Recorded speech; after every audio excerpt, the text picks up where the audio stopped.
Buenos días, bienvenidos todos y todas. Continuamos en nuestro acostumbrado foro permanente de investigadores, hoy con el tema de etnoarqueología en el Caribe colombiano, con énfasis en el Canal del Dique, a cargo de la doctora Diana Carvajal Contreras.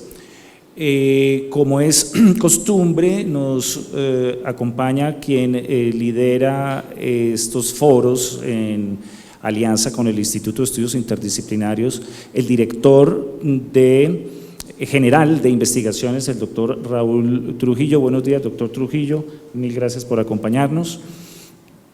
Agradezco al equipo del Instituto de Estudios Interdisciplinarios la logística y pues la organización de este foro. Ya hemos escuchado a varios investigadores, tanto el año pasado como este. Les recuerdo que es en tiempo real que estamos transmitiendo también en streaming, en YouTube y en las plataformas, de tal suerte que hay gente que se está conectando a esta hora y también les damos la bienvenida. Escucharemos a la doctora Diana Carvajal Contreras y posteriormente, de acuerdo a como ella lo vaya disponiendo, habrá oportunidad para hacer preguntas o hacer observaciones. Sin más preámbulos, vamos a iniciar.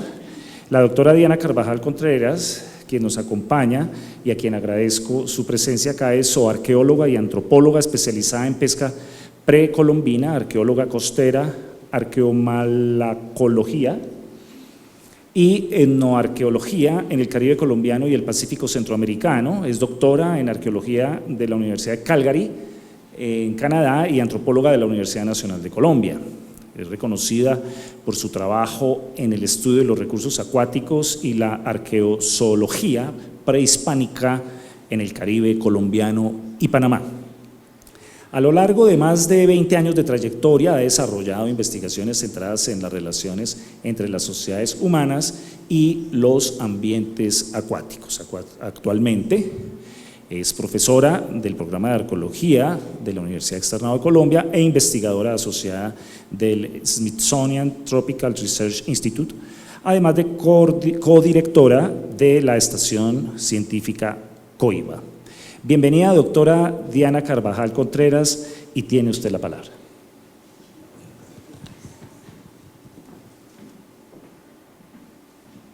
Bueno, muchísimas gracias, profesor Javier, profesor Raúl, por la invitación. Muchas gracias a los presentes aquí en el espacio físico y en el ciberespacio. Pues para mí es muy grato iniciar esta presentación, que es el trabajo de más de, diría yo, 15 años aquí en la Universidad Externado. Y obviamente pues no es solamente mi trabajo, sino es el ejercicio mancomunado de estudiantes hoy egresados del programa de Antropología y Arqueología, y obviamente el apoyo de las comunidades que bien dieron su permiso para participar en su vida diaria y generosamente dieron su conocimiento y su tiempo a esta investigación. Y en esta introducción simplemente quiero mostrarles básicamente el por qué yo estoy haciendo arqueología. Para mí la arqueología no es simplemente estudiar cosas del pasado, sino como zooarqueóloga y especialista en restos de animales, para mí es importante entender nuestra relación con estos otros seres que no solo nos brindan comida, no solamente son materia prima para adornos o hacer herramientas, sino hacen parte de este planeta y estamos íntimamente relacionados. Y obviamente como estamos íntimamente relacionados, pues son vitales para nuestra seguridad alimentaria.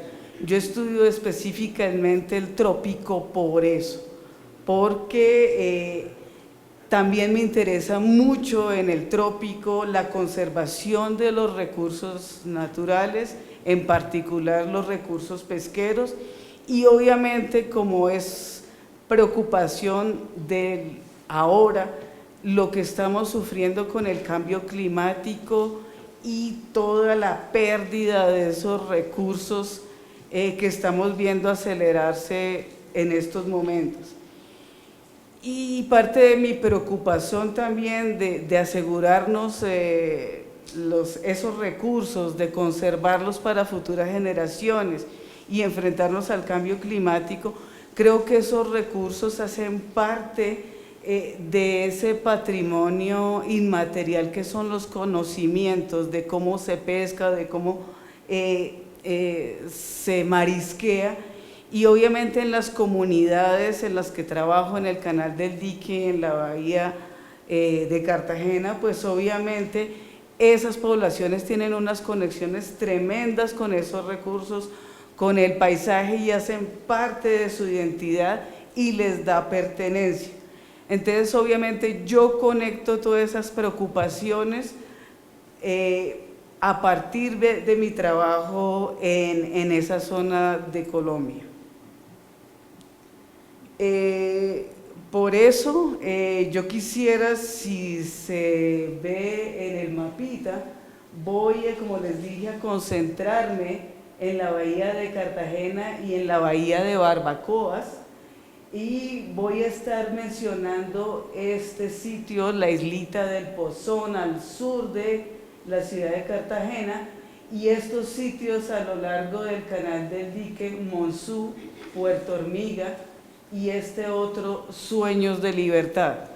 Ahí hemos estado haciendo excavaciones, como les dije, desde hace 15 años, que es lo que estoy en el externado, con estudiantes del programa de arqueología, y a partir del 2019 he estado haciendo trabajo etnográfico con las comunidades de Pasacaballos, se me perdió por aquí, bueno, acá está Cartagena, por aquí más o menos, y con la comunidad de Leticia acá en la bahía de Barbacoas.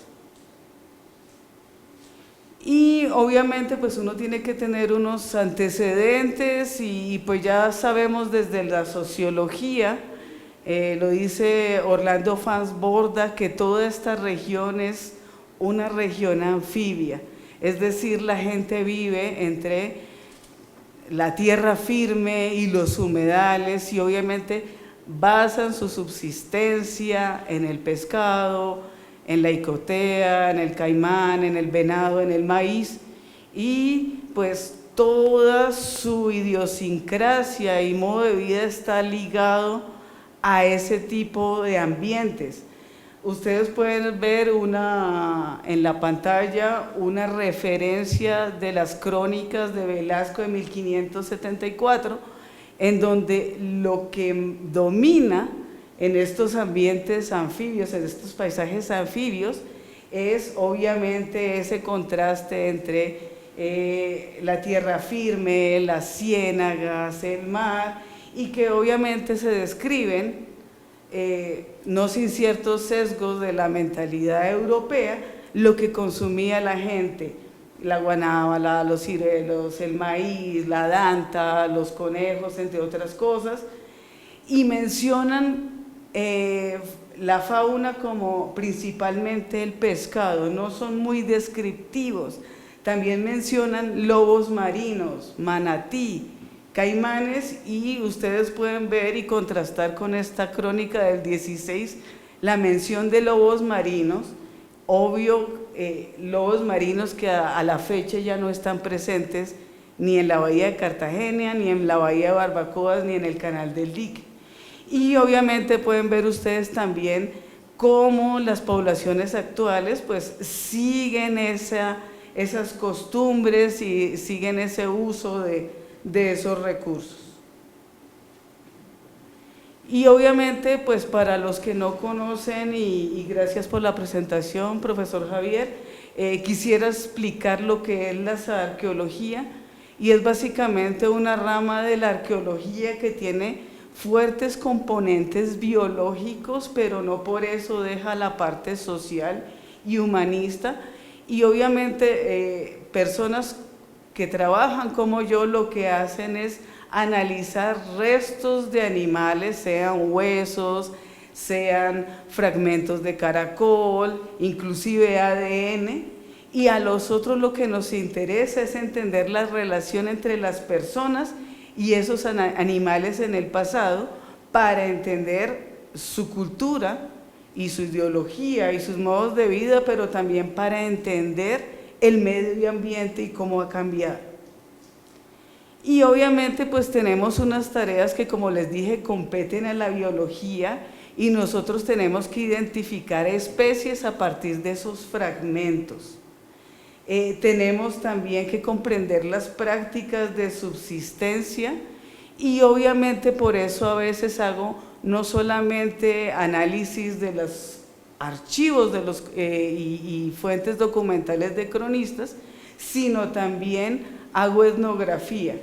Y como les dije, el fin último mío es analizar esos animales para entender cambios climáticos, para entender ecosistemas en el pasado y para entender las elecciones de las personas en torno a cómo usufructúan esos recursos.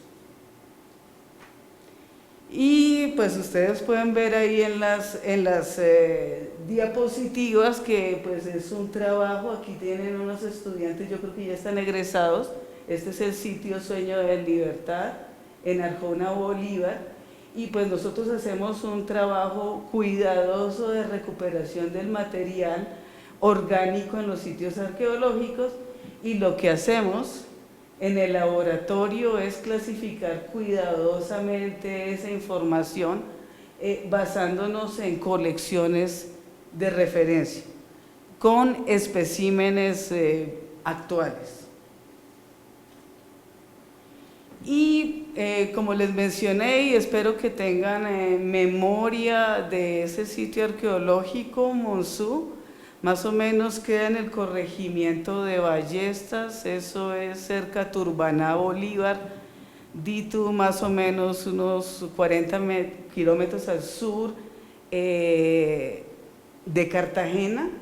Está muy cerca del Canal del Dique, básicamente puede ser a unos 1000 metros actualmente. Recuerda que el Canal del Dique es algo artificial, es algo que hicieron los españoles en el siglo XVI como para conectar el río Magdalena con Cartagena y, vamos a decir, agilizar ahí el circuito de bienes y servicios en esa época. En el Caribe en esa época era más bien un ambiente de humedales, de ciénagas, eso no existía. Entonces piensen que el Canal del Dique destruyó algo que estuvo más o menos, vamos a decirlo, estable desde por lo menos 3000 años antes de Cristo. Entonces, este sitio Monzú es básicamente un montículo de basura, pero no solamente basura, sino hay estructuras de vivienda, hay enterramientos humanos, y es un montículo enorme de 100 metros de diámetro. ¿Qué es lo que encontramos ahí? No fui la primera que excavé ese sitio arqueológico, ese lo trabajó un arqueólogo, Gerardo Raigel Dolmató, a finales de los 80, principios de los 90, pero por las fechas de radiocarbono y la cerámica, es uno de los sitios más antiguos del Caribe colombiano, estamos hablando del 3300 antes del Cristo. ¿Por qué es famoso? Porque obviamente, aparte de todos estos hallazgos, tiene unas especies de asadas, vamos a decir, como unos asadones hechos en caracol. El Lobatus gigas es una especie muy presente en el Caribe colombiano, y con esas asadas o asadones, en su momento Gerardo Raigel Dolmató hacía la hipótesis de que la utilizaban para faenas agrícolas en ese momento. Estamos hablando en el 3350 a.C. de poblaciones que son cazadores recolectores, es decir, son móviles, son trashumantes. Y ya para esa época, pues estas poblaciones tenían una cerámica que es, ya se las voy a mostrar, muy sofisticada, y pues estaban haciendo uso completo de esos ambientes acuáticos y terrestres. Tenían una economía muy diversificada. Entonces ustedes aquí tienen la reconstrucción a la izquierda de la pantalla del montículo de Monzú, y pues ustedes pueden ver que obviamente en las planicies del Caribe ver un montículo es como raro, es tremendamente plano. Y excavamos ahí, hicimos una pequeña prueba porque obviamente esto se hizo a partir de una beca que obtuvimos del Instituto Colombiano de Antropología e Historia, y la idea era tomar una muestra de los elementos orgánicos y no causar tanto daño en el sitio arqueológico, no queríamos destruirlo. Hicimos una pequeña prueba de 1 metro por 1 metro, y ahí tenemos al señor Caraballo, que nos sirvió de asistente y que coincidencialmente trabajó con Reichel en 1985, así que fue muy interesante. Como ustedes pueden ver, Monzú no es un sitio espectacular, no compite con las murallas de Cartagena, pero es muy antiguo. Y aquí les voy a mostrar por qué es importante. Si bien Gerardo Reichel había hecho la hipótesis de que para la época estaban utilizando herramientas, eran agricultores, pues obviamente la egresada del programa de arqueología, Marta Mejía, egresada de esta casa de estudio, pues con los materiales que excavamos, no me funciona el pointer. Bueno, en la parte superior izquierda de la pantalla, ustedes pueden ver que, bueno, la fotografía está un poco malita, pero está el entierro de una mujer de aproximadamente entre 20 y 40 años. En la parte derecha de la pantalla ustedes pueden ver una mandíbula, es la mandíbula de esa señora, y lo que hizo Marta en su momento fue extraer del cálculo dental de esa señora partículas. Esas partículas que ustedes ven debajo de la mandíbula son almidones que quedaron pegados en ese cálculo dental. A diferencia de lo que la analogía que hizo Reichel, nosotros podemos decir sí, efectivamente tenemos una evidencia directa del consumo. Entonces esta señora estaba comiendo lo que está comiendo ahora la gente en Cartagena: ñame, malanga, yuca y maíz. Y ustedes ven, ya me puse nerviosa. Pueden ver en la parte inferior con lo que estaban procesando esas plantas. Estaban utilizando unos instrumentos de piedra nada sofisticados. En la parte derecha de la pantalla tenemos cerámica de Monzú. Como ustedes pueden ver, son cuencos, tecomates, si ustedes quieren, tiene cara de totumas, son vasijas muy livianas, con decoraciones de incisiones, de volutas, inclusive tienen representaciones de animales, son muy livianas. Livianas, ¿por qué? Porque son hechas para cazadores y recolectores, son personas que se están moviendo y están en un ambiente en el Caribe que es húmedo, entonces necesitan que se seque rápido.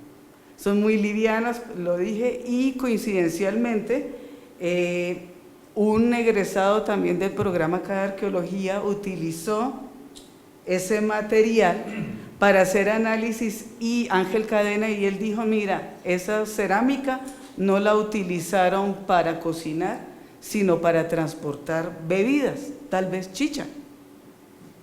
Y ahí tienen una recreación. Aquí está lo que compete a la fauna, y la fauna la hizo una egresada de la Sorbonne, Alice Díaz Chauvinot, y ella lo que hizo fue tomar esa fauna de Monzú que excavamos y comprueba obviamente ese modo de vida anfibio y de esa utilización como tan efectiva del medio ambiente ahí en el Caribe colombiano.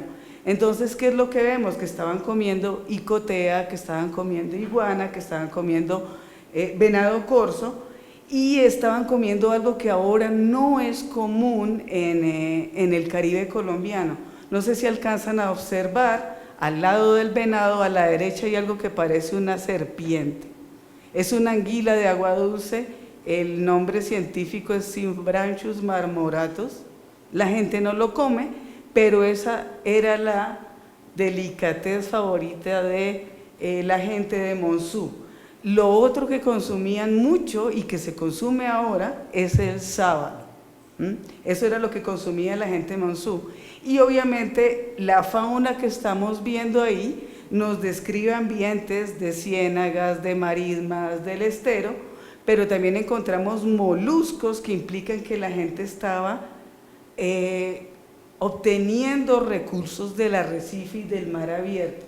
Es decir, estas personas tenían, como les mencioné anteriormente, una economía de amplio espectro, una economía mixta, y también utilizaban no solo esos animales como consumo dietético, sino también como adorno. En la parte inferior ustedes pueden ver una cuenta de diente de tiburón, y ese tiburón es el tiburón común que te encuentres en la bahía de Cartagena y que a veces te lo venden como filete de corvina. A veces es el mismo tiburón toyo y no te enteres. Pero obviamente nos están diciendo que la gente hace uso de esos recursos. Voy a hablar del sitio Sueños de Libertad, queda más o menos a unos 2 kilómetros al norte de la cabecera del municipio de Arjona.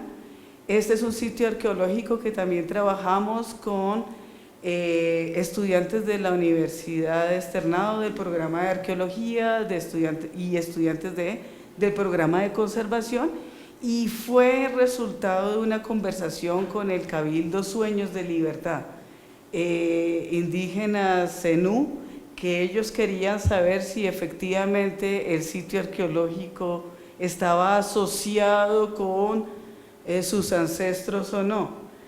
Es clave, si bien no tenemos fechas de radiocarbono en el momento, la cerámica es muy similar al sitio que les acabo de mostrar anteriormente, Monzú, es decir que estamos hablando también de un sitio de hace 3.300 años antes de Cristo, y obviamente es igual, un montículo, y donde tenemos abundantes restos de animales, cerámica, herramientas en piedra, y estamos viendo el mismo patrón, un consumo de humedales, del mar y de recursos de sabana y de bosque seco tropical. Y quiero que vean un poco en la parte izquierda de la pantalla, ustedes están viendo la ubicación del sitio arqueológico, los contornos de nivel, y lo que ustedes pueden ver es lo que sobresale es un terreno plano, y obviamente las discrepancias de altitud tienen que ver con el montículo. Otra vez no es un sitio muy sexy, es básicamente un basurero, y lo que hicieron los estudiantes fue una excavación cuidadosa y recuperación. El propósito del ejercicio no solamente era responder a la solicitud del Cabildo zenú, sino también servir de apoyo a las actividades pedagógicas de los estudiantes del programa de arqueología y conservación. Y aquí, a grosso modo, pues, ¿qué es lo que tenemos?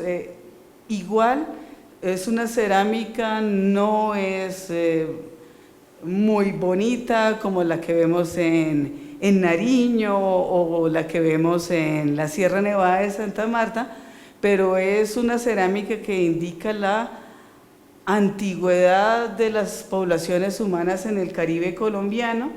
Ahí lo que hicimos fue una comparación de la cerámica que hay en Barlovento y Canapotes, sitios que quedan al sur de Cartagena y que pues ya fueron destruidos por la construcción del aeropuerto y por la construcción del complejo hotelero Serena del Mar.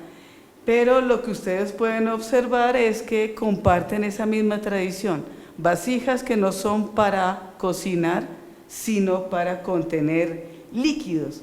Y lo que nos está diciendo las herramientas en piedra es que la gente está utilizando materia prima de cercanías del sitio arqueológico y las están utilizando para procesar esos animales y esos cultivos, como lo atestigua la tesis de un egresado, Miguel Chanaga, hace 2 años.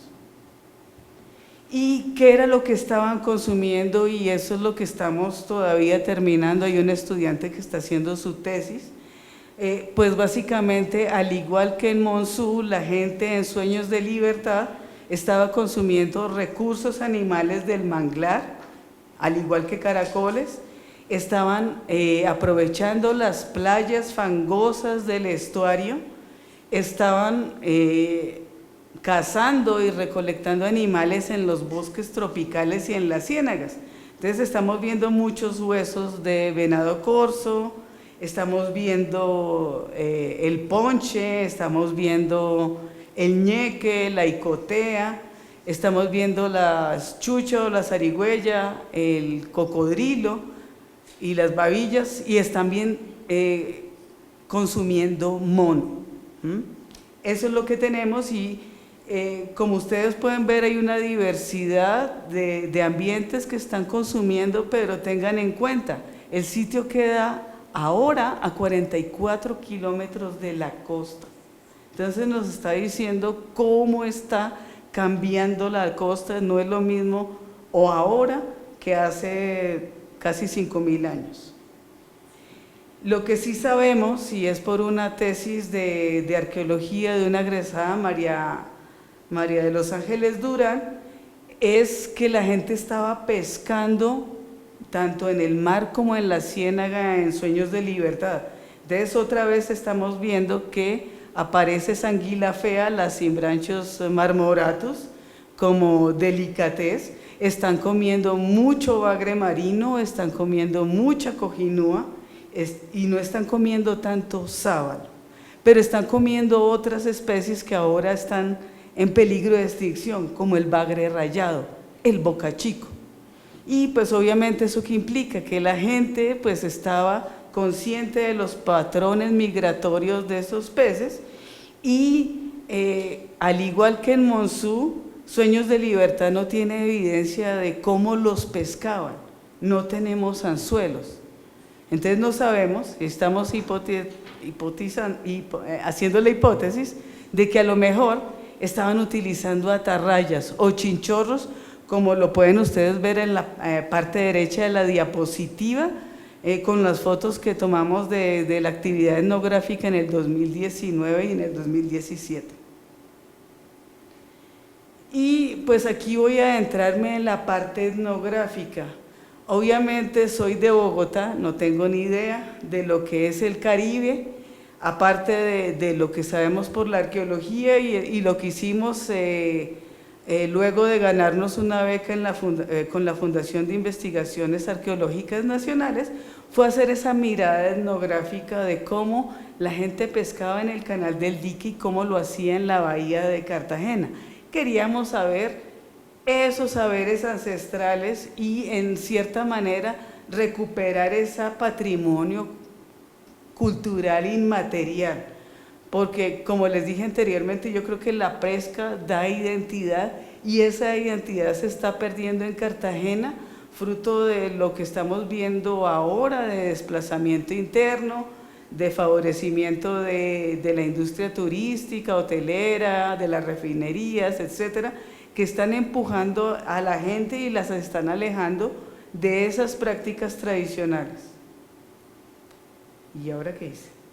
Y bueno, obviamente tienen unas imágenes y esto se hizo básicamente como un ejercicio de compartir. Básicamente yo les enseñaba qué era arqueología y ellos me enseñaban qué era pescar y sacar mariscos. Y obviamente pues eso para mí fue un ejercicio casi de humildad. Me di cuenta de que no sabía nada. Ahora probablemente puedo sobrevivir en el mar y subsistir, y me di cuenta que el trabajo de la pesca es un ejercicio de mucho conocimiento. El ejercicio etnográfico nos demostró que la gente empieza desde niños a pescar y a sacar mariscos, que no es una actividad exclusivamente de hombres, sino que las mujeres también están involucradas. Yo hice ese ejercicio etnográfico simplemente como referente para poder entender el modo de vida de las poblaciones de hace 5.000 años. Eso no quiere decir que yo esté diciendo que lo que están haciendo hoy, 2026 o 2017, sea exactamente lo mismo que hicieron hace 5.000 años o lo que yo les mostré de las crónicas del siglo XVI. Simplemente lo utilicé como un modelo de referencia. Y aquí tenemos esa actividad del marisqueo. Obviamente la pesca es una actividad de subsistencia, a veces sacan unos remanentes para vender al mercado de Basurto en Cartagena. Es algo que se hace sin tecnología sofisticada. Y aquí tenemos la actividad del marisqueo. Generalmente las mujeres se van muy temprano en la mañana y si ustedes pueden ver las fotografías, utilizan toda una suerte de parafernalia para protegerse del sol, porque quema bastante, y entonces con lo único que están armadas es con esos materiales reciclados que les sirven como de bloqueador solar y materiales reciclados para recolectar los mariscos. En esas fotografías, ¿qué es lo que ven? Eso fue una actividad de casi más o menos 8 horas, y ellas lo que hacían era sentir el caracol. El caracol tiene unas pequeñas protuberancias, lo sienten con el pie y lo agarran con el pie. ¿Cómo? No sé. En todo caso es una práctica que hacen desde niñas y a lo largo de más o menos una jornada de 3 o 4 horas recogen ese caracol y lo que hacen es cocinarlo, y esa carne lo que hacen es venderla, en su momento una libra de esa carne son 14.000 pesos. Entonces imagina más o menos a cuánto le venden a usted el ceviche en Cartagena. Y básicamente lo que hacen, me devuelvo un poquitico acá, es dejar al lado de sus casas botaderos de ese caracol, muy similares al caracol que bota la gente en Monzú y en Sueños de Libertad. Entonces, ¿qué es lo que yo estoy viendo? Esas comparaciones a mí me sirven para ver esas prácticas precolombinas, como les dije, pero también ver las prácticas actuales. Y obviamente yo estoy viendo quizás ciertas persistencias de técnicas, más no de herramientas, pero sí persistencias de conocimiento de cómo es el medio ambiente, cuáles son los ritmos de migración de peces y mariscos y comportamiento de los animales en sí. Obviamente, como les dije, hay cambios en esas tradiciones, fruto de factores ecológicos. El hecho de que la bahía de Cartagena esté como esté es por ese canal del dique, ¿sí? Y obviamente los cambios también tienen que ver con el surgimiento de esas industrias turísticas y demás, y con todo lo que afecta a la sociedad en este momento. ¿Para qué también me sirvió el trabajo etnoarqueológico? Yo me fui a Pasacaballos a hablar con las vendedoras de pescado, y aquí tengo a la señora Natividad en la foto de la derecha, y yo quería ver efectivamente cómo lo procesan. ¿Qué es lo que hace la señora Natividad? Básicamente corta longitudinalmente el animalito, en este caso la cojinúa, les trae las entrañas, le quita las escamas, y yo lo que hice fue, siguiendo los métodos arqueológicos y zooarqueológicos, ver cómo esa actividad cambia la proporción de los huesos del animalito. Entonces, esos gráficos que ustedes ven al centro de la diapositiva, que usted dice, bueno, no entiendo nada, lo que está diciendo básicamente es que no le ha hecho ningún daño al cráneo ni al esqueleto postcraneal del animalito, que lo único faltante son los huesos de las branquias y las entrañas. Es básicamente lo que está diciendo ahí es evisceré. ¿Qué fue lo que hicimos? Básicamente comparar los restos de Cojinúa con los restos mismos que hay en Monzú, y a pesar de que hay una diferencia de 5.000 años, podemos decir que se ve prácticamente lo mismo.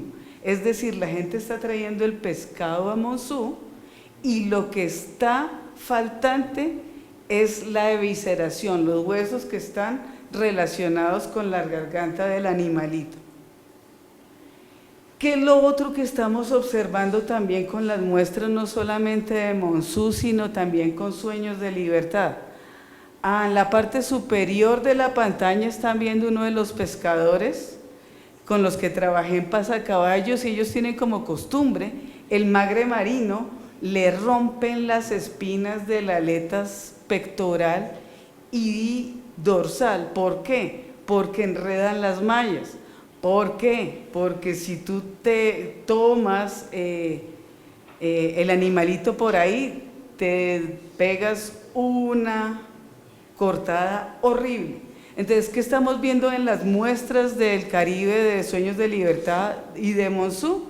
Que casi todos los bagres marinos tienen esas aletas rotas, es decir, tienen la misma práctica los pescadores de hace 5.000 años que los pescadores ahora en la bahía de Cartagena y de Barbacoas. ¿Qué es lo otro que estábamos tratando de probar, tratando de hacer como una especie de etnografía de rescate con ese marisqueo? Porque ya casi los muchachos, la gente joven no está marisqueando. Esto lo hace la gente ya mayor. Entonces lo primero que hacen es, cuando la marea está baja en la bahía de Barbacoas, es adquirir el molusco. Como les dije, son horas de trabajo. El procesamiento es básicamente ahí en el patio de su casa, calientan los moluscos, y obviamente todo ese trabajo es para esa bolsita que ustedes ven ahí, que se vende por 14.000 pesos, y obviamente descartan ese caracol vacío y forman prácticamente un sitio arqueológico. El sitio arqueológico que yo utilizo como modelo para entender esos sitios arqueológicos hace 5.000 años. ¿Qué fue lo otro que yo hice? Y tiene que ver con esa preocupación por el cambio climático y por la explotación de los recursos. Ese es el caracol Copey. Ese era el que les decía yo que tenía como unas protuberancias y que utilizaban las señoras para sentirlos con los pies y poder reconocerlos del fango intermareal. Yo lo que hice fue medirlos. Entonces, normalmente un animalito de esos está midiendo entre 8 y 10 centímetros, y comparé lo que hay en los sitios arqueológicos versus lo que recogen las personas ahora en el Canal del Dique. Para no enredarlos, lo que estamos viendo básicamente es que la gente en el Canal del Dique, hoy en Leticia, en Bahía de Barbacoas, estaba cogiendo animales pequeñitos, jóvenes, pero la gente hace 5.000 años estaba sobreexplotando más y estaba sacando animales más pequeñitos que los actuales. Hice eso porque quería saber particularmente si el cambio de los animalitos tenía que ver con el cambio medioambiental. Obviamente tenemos evidencia desde el 8000 antes de Cristo que las condiciones del Caribe son similares a las actuales. Entonces, obviamente, en esa ecuación del cambio del tamaño del animalito, la única interrogante que me quedaba en el momento era la agencia humana. Entonces, obviamente, por ahora, lo que estoy observando es que la gente hace 5.000 años estaba sobreexplotando ese caracol. Entonces, toda esta disertación era simplemente para mostrarles que para mí la pesca y el marisqueo está actuando como un hilo conductor que nos está conectando al pasado con el presente. Y obviamente con el trabajo arqueológico, yo lo que quiero es mostrar el valor del conocimiento, del ambiente, de las especies, como valioso para pensar en términos de sostenibilidad. Y obviamente es una invitación para los presentes para reconocer y proteger esas prácticas. Como les dije, es algo que no se está haciendo. La gente está prefiriendo trabajar en las empresas de Mamonal, está prefiriendo trabajar en Cartagena en el turismo, o están siendo desplazados, porque obviamente ustedes son conscientes de que se está pensando hacer unas readecuaciones en el canal del dique, se están pensando en hacer astilleros, en hacer un montón de cosas, y pues la gente está perdiendo su conexión con el territorio.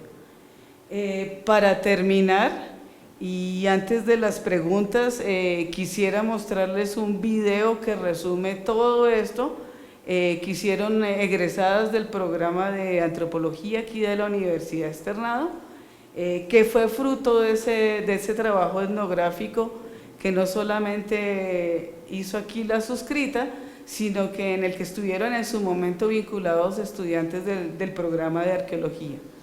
Muchas gracias.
Bien, profesora Diana, muchísimas gracias por su presentación, por compartir esa experiencia maravillosa que han venido desarrollando. Quisiera sugerir, y voy a hacerlo ahorita como para luego darle la palabra, por supuesto, a Javier, como 3 preguntas en función digamos, de la narrativa que usted hace y sobre todo en la relación que nos comparte sobre su investigación al vincularla con objetivos de desarrollo sostenible. Entonces, siéntase libre de si quiere responder una por una, o las 3 o 2 y una, y es que usted acá menciona cómo es la vinculación de esta investigación con los ODS. Y quisiera remitirme a 3 referencias que usted hace aquí sobre aportes, pensando digamos, en la oportunidad de transmitir este tipo de investigación a diversos públicos que posiblemente, ya como me pasa a mí, pues tal vez algún día le llamó eso mucha atención, pero después el camino en la vida te llevó por otro y te alejó de intereses como este tipo. Entonces, voy a leer 3 apartes de lo que usted menciona acá, y es que permite diseñar políticas de manejo costero basadas en evidencia histórica y cultural, no solo en datos biológicos. Esto fortalece la conservación marina y la pesca responsable. Esa es una, digamos, de las consideraciones que usted tiene acá. Otra, también me parece muy interesante, 2 de las 3, la segunda, ofrece modelos de resiliencia y adaptación climática basados en prácticas tradicionales útiles para enfrentar el cambio climático contemporáneo. Esa es una segunda propuesta muy interesante. Y la tercera de las 3, contribuye a políticas de conservación que integran saberes locales y memoria ecológica. Entonces, profesora, ¿por qué no nos explica un poco más esos vínculos, esas relaciones que tiene esta investigación frente a estos aportes que se relacionan con los objetivos de desarrollo sostenible? A ver, no sé ni por dónde empezar. Repasémosla, no problema. Una por una, por favor. Yo le estaba haciendo acá un resumen, pero para refrescar su memoria, usted habla del ODS 14 de vida submarina y dice que el aporte actual permite diseñar políticas de manejo costero basadas en evidencia histórica y cultural, no solo en datos biológicos. Esto fortalece la conservación marina y la pesca responsable. Y mientras usted piensa un poco con esa primera, lo que a mí se me viene a la cabeza es que al mostrarnos el video del proceso industrial, lo que uno podría de alguna manera anticipar es que perdemos la perspectiva de construir a largo plazo por obtener resultados de corto plazo. Y eso entonces nos va alejando de oportunidades significativas, y al alejarnos de oportunidades significativas y entendiendo oportunidad como de varios índoles, o sea, económica, social, cultural, política, ambiental, en ese orden oportunidades, pues cuando queramos reaccionar como comunidades, como país, pues tal vez hemos vendido la estufa, la casa y ya no tenemos con qué cocinar. Entonces se nos hace más difícil construir hacia adelante si no consideramos aquello que es corazón de lo que lo heredamos y lo que hacemos. Entonces, bueno, ya leí unos 37 segundos, no, mentira. Bueno, no. Siéntase libre de ayudarnos a entender eso. La cuestión es la siguiente, y yo creería que es un poco la problemática, que no sé si es de tipo estructural o es la culpa de nosotros, los arqueólogos y las arqueólogas. Yo generalmente digo que los arqueólogos y las arqueólogas en mis clases somos los dueños del tiempo y tenemos, entre comillas, ¿no? Pero tenemos esa perspectiva temporal amplia, ¿sí? Yo les estoy hablando de hace 5.000 años en el Caribe colombiano de aprovechamiento de recursos acuáticos y de otro tipo de recursos de vertebrados por poblaciones precolombinas. como una especie de marco de referencia, de saber cómo era el ambiente y cuáles eran las preferencias y compararlo con lo que ustedes pudieron ver al principio de la presentación, de que ya para el siglo XVI había presencia de lobos marinos, manatí, y que ahora no es común verlos, y que sabemos por los mismos trabajos de Orlando Fassborda de que utilizaban el lobo marino como para extraerle la carne, la piel, y que el aceite sirviera para las lámparas. Entonces, obviamente, si uno ve lo que está haciendo desde ese momento la humanidad, es usufructuar de mala manera los recursos, ¿sí? Y a veces pienso y espero no ser políticamente incorrecta, a veces hacen mucho ruido con el antropoceno y con la revolución industrial y que estamos perdiendo recursos, pero nosotros no tenemos como una especie de mapeo o de conocimiento real y situado temporalmente de cuáles son los recursos y cómo han cambiado a lo largo del tiempo. A veces nos quedamos simplemente en las recolecciones que se hacen a principios del siglo XX, información biológica muy importante, o las referencias un tanto sesgadas que tenemos del periodo colonial, pero no tenemos un registro detallado y sistemático de cómo ha sido ese consumo a lo largo del tiempo. Entonces yo creería que la arqueología tiene mucho que decir sobre eso, no solamente de recursos animales, sino también vegetales. Y por eso digo, a veces es falta de nosotros y los arqueólogos y arqueólogas que no nos hacemos notar, como que a veces dentro de las estructuras de políticas gubernamentales no nos insertamos para hablar de esas temáticas o no nos tienen en cuenta. Puede ser las dos cosas y por eso yo creería eso importante. Generalmente lo digo en clase. Señores estudiantes, no se limiten solamente a trabajar en una ONG haciendo investigación, o no se limiten solamente a dictar clase en una universidad o a hacer arqueología preventiva.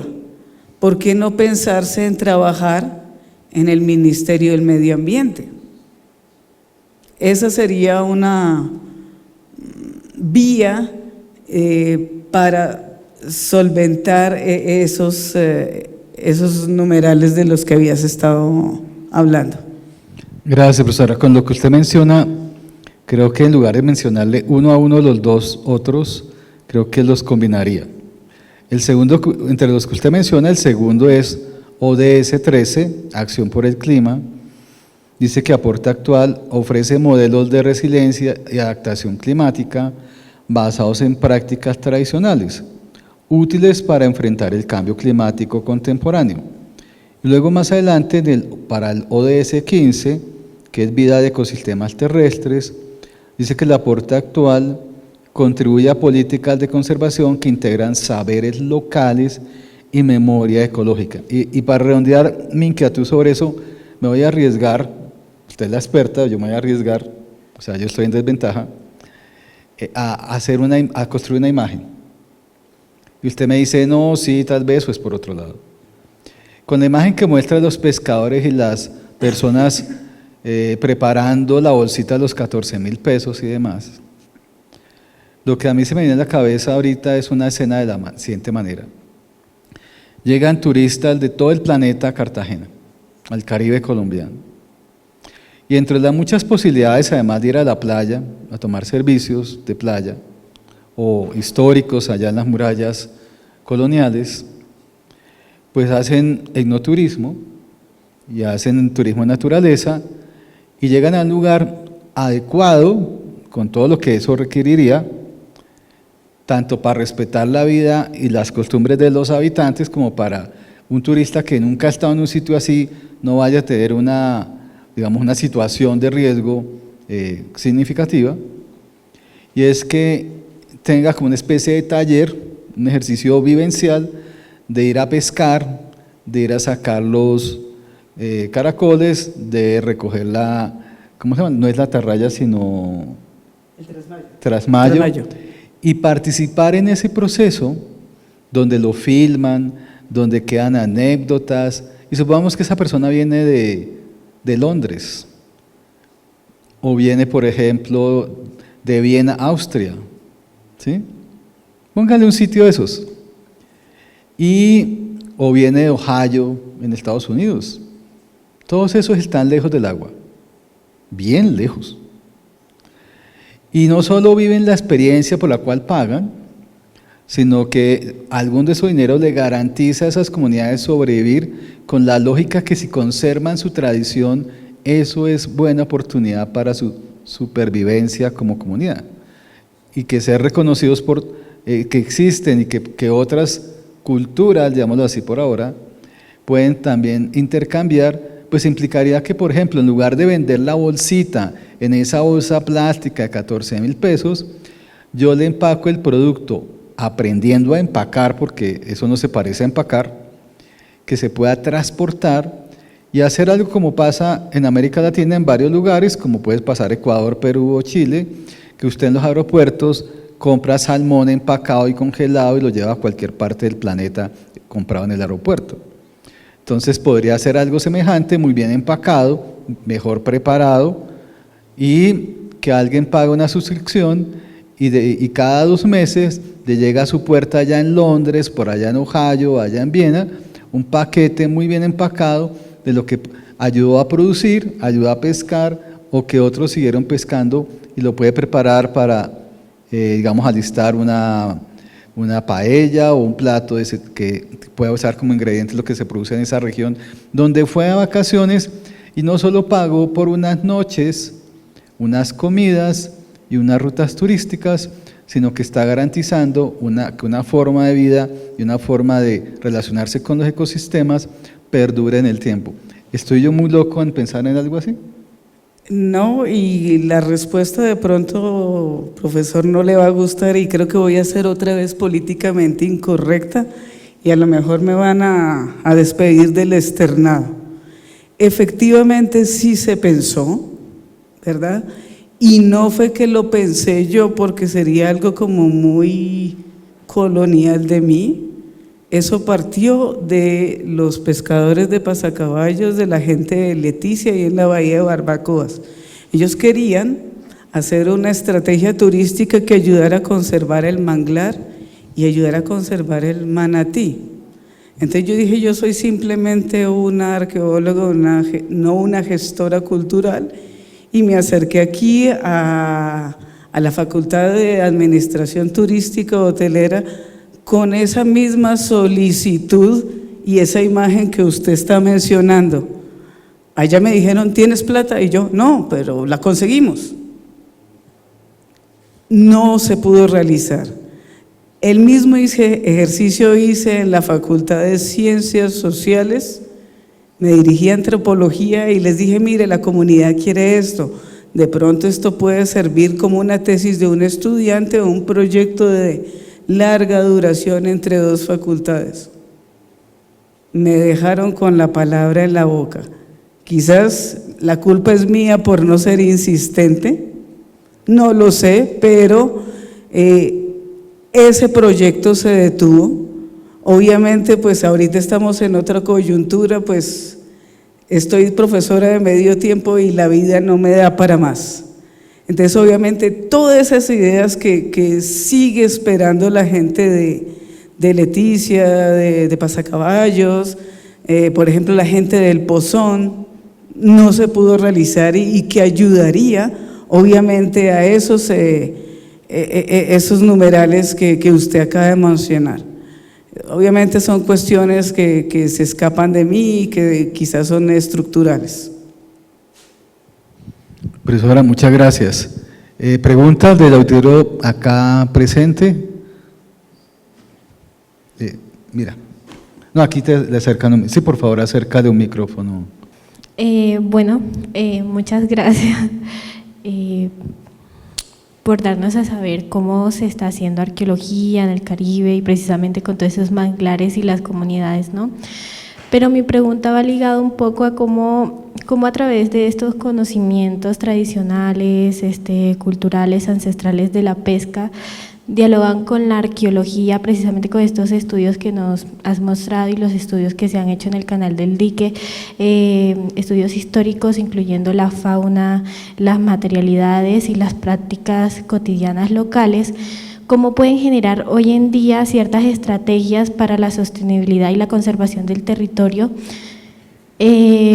para que precisamente no se pierdan esas prácticas culturales hacia las nuevas generaciones y para no degradar o deteriorar el territorio en el que se están haciendo estas prácticas, como es el canal del dique? Pues mira, si te soy honesta, mi única intención con el trabajo de etnoarqueología era principalmente decir, oiga, mira, la gente hace 5000 años probablemente estaba utilizando atarraya, estaba utilizando el trasmayo, a lo mejor estaban utilizando anzuelos y estaban pescando las mismas especies hace 5000 años de lo que están haciendo ahora. ¿Cómo hacerlo? O sea, es un trabajo que yo no puedo hacer sola. Yo solamente estoy dando como la línea base. La gente en Pasacaballos, en Leticia, trabajan mancomunadamente con el SENA y con la Universidad de Cartagena para poder recuperar esas tradiciones de pesca y también recuperar el cultivo, ¿sí? Y obviamente una de esas estrategias de recuperar el saber era esa idea de hacer como una especie de ecoturismo. Y como les dije, ellos lo que querían era proteger el manglar, proteger el manatí. Eso es, o sea, no es una cuestión de que yo lo diga, sino qué es lo que quiere la comunidad y cómo lo generan ellos, porque pues ellos tienen sus intereses y son adultos y pues se manejan solitos, ¿no? Mal haría yo simplemente digo y colaboro con lo que sé, y para mí ese es mi aporte. Estimada Diana, muchas gracias por tu presentación, absolutamente interesante, buenísima la relación también que nos cuentas, no solamente del desarrollo de estas ideas y del proyecto, sino la vinculación con los estudiantes me parece fantástica. Me queda una pregunta, y es si en el registro encontraste evidencias de formas de preparación de esos alimentos. Me parece que claro, hay nos muestras las tazas de estos recursos que tienen, pero modos de preparación tienes o también momentos específicos de consumo dentro de el arco temporal. A ver, preparación es un poco difícil, ¿sí? Porque como te dije y le dije a los oyentes, esto es un basurero. Entonces obviamente muchos de los huesitos están quemados y puede que esté relacionado en la manera como los cocinaron, probablemente asados ahí en fogata, muy similar a como lo hace la gente ahora, pero obviamente como es un basurero, tú a veces cuando estás barriendo la casa sacas todo y quemas la basura, y más estos recursos animales. En las imágenes yo le mostré qué era lo que hacía la gente, por ejemplo, con el caracol. Lo cocina y eso no deja evidencia. El caracol queda igual a como estaba vivo, no tiene huella. Y lo que hace la gente es lo deja secar al lado de su casa y al lado de la hornilla, pero ya cuando empieza a oler muy a feo, entonces, ¿qué es lo que hacen? Cogen todos esos caracoles y los van a botar más lejos del poblado. Entonces, obviamente, para mí es muy especulativo ver cómo los cocinaban. Lo único que tengo son esas, como el cuento de Hansel y Gretel, las migas, ¿no? Uno que otro hueso quemado, uno que otro cuchillito en piedra que asumo yo, que lo utilizaron para cortar, el estudiante Miguel Chanaga estaba revisando eso y él dijo, mire, yo solamente llego hasta cierto punto, sé que estaban preparando algo duro, algo blandito, pero exactamente qué, tendríamos que revisar las herramientas en piedra, la cerámica para ver qué residuos tienen, si de plantas o animales. Y en el momento que tú mencionas de consumo, esa temporalidad solo me la da la cerámica porque obviamente no tenemos recursos para pagar por una fecha de radiocarbono. Entonces estamos hablando de hace más o menos 5.000 años. La cerámica es muy similar, la de Sueños de Libertad con la de Monzú. La de Monzú sí tiene fechas y muy detalladas, que es un trabajo que, como mencioné, hizo a finales de los 80 Gerardo Raigel Dolmatov. Muchas gracias. ¿Tenemos preguntas en la red? ¿Me podrían informar? ¿No? Listo. Profesora, ¿tenemos alguna otra pregunta acá en el auditorio? ¿No? ¿Seguro? ¿No quieres preguntar nada? ¿Todo lo tienes claro? ¿Cómo se llamaba el molusco que estaba ahí? ¿No? Listo. Bueno, muchísimas gracias a quienes están acá presentes, a los que están conectados en las redes sociales, al streaming. Gracias por su participación. Recuerden que esta sesión que se realiza en vivo queda grabada y puede ser accederse a su contenido cuantas veces quieran a través de la gestión de redes sociales del Instituto de Estudios Interdisciplinarios, pues con el apoyo de la Dirección General de Investigación. Y a todas y todos, muchísimas gracias, en particular a la profesora Diana. Gracias.